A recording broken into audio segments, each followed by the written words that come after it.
Si on se fixait qu'un but purement commercial et autres, certains, et souvent on nous le reproche en Europe et particulièrement en France, nous considérons la recherche non pas comme un investissement, mais comme une perte, surtout au niveau de l'environnement. Or, pour moi, tout geste de recherche est un investissement à court, à moyen et à long terme. Dans les sociétés que j'ai fondées, j'ai toujours donné le primat à la recherche sur la recherche du profit, immédiat et rapide. Le but de la thèse est donc d'essayer d'avoir un traitement entièrement biologique pour les déchets d'amiante.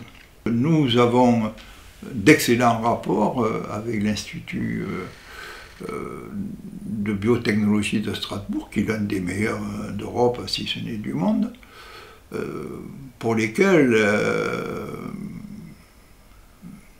nous avons trouvé le thésard et nous avons bien précisé le sujet.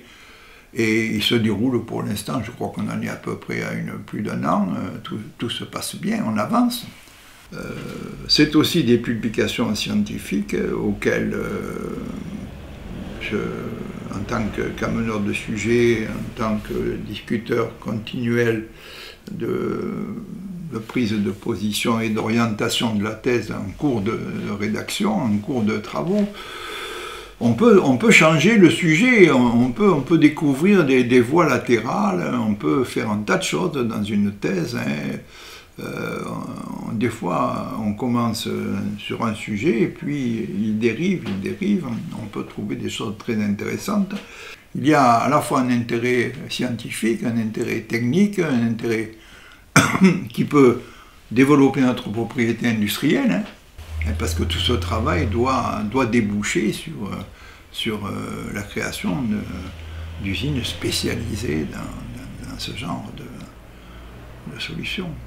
La pluridisciplinarité est absolument indispensable. On ne peut pas être que chimiste, que physicien, que biologiste. Et c'est vraiment aux frontières de ces spécialités, de ces disciplines, que l'on trouve les pépites